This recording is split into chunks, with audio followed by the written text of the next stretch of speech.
Okay, so if you've been on the internet at all lately, you've seen them, right? These absolutely wild, mind-bending architectural images made by AI.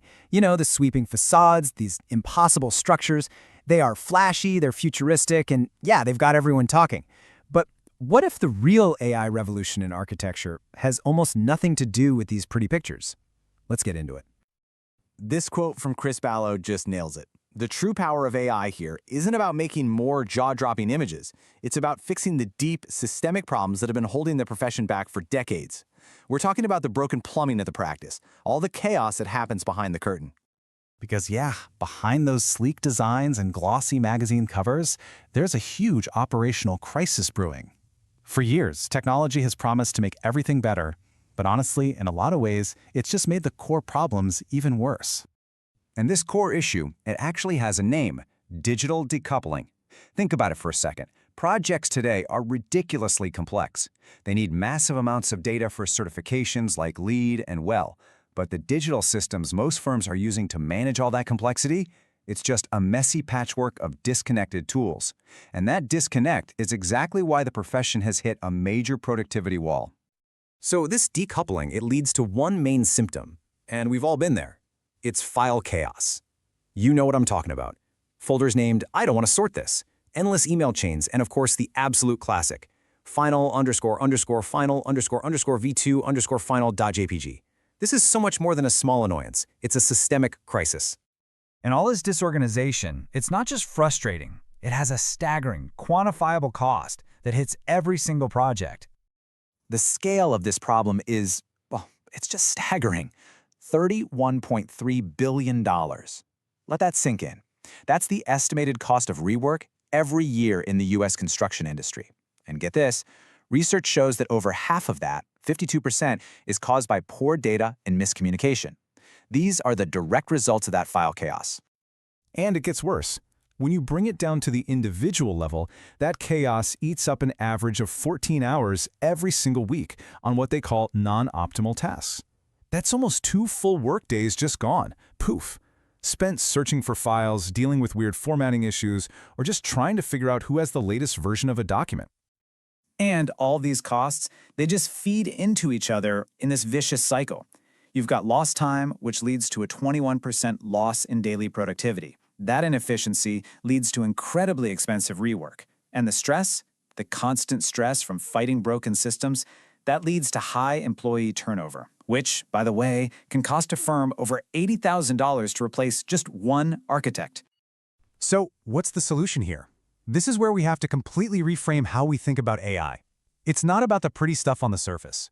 It's about rebuilding the very foundation of how architectural practices actually work. And this brings us to 2 really different visions for AI.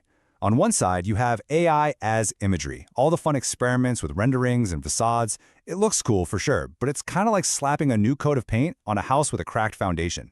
But on the other side, you have AI as infrastructure. Now, this is about making files machine-readable, encoding building codes directly into your workflows, and orchestrating communication. This is what actually fixes the broken plumbing.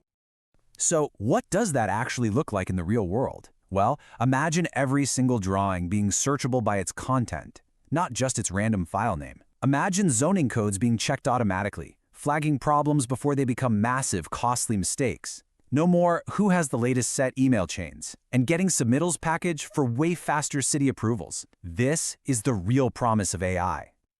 Now to get there, firms need a whole new game plan. It's not about just buying some shiny new software. It's about building something called digital resilience.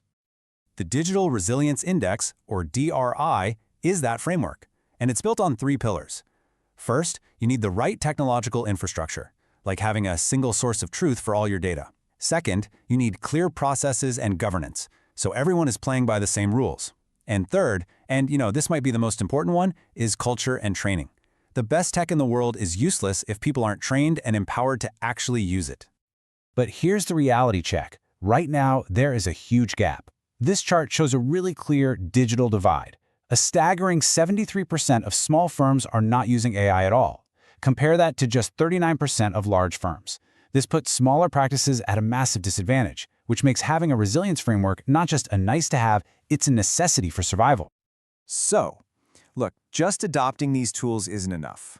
The entire culture of architecture needs to shift. And based on some trends spotted in the Practice Disrupted podcast, we can see 5 key signals that are showing us where the whole profession is headed. Let's just touch on these real quick. First, we're seeing new, venture-backed, AI-native firms pop up. Second, innovation is becoming a mindset for everyone, not just some locked-away R&D department.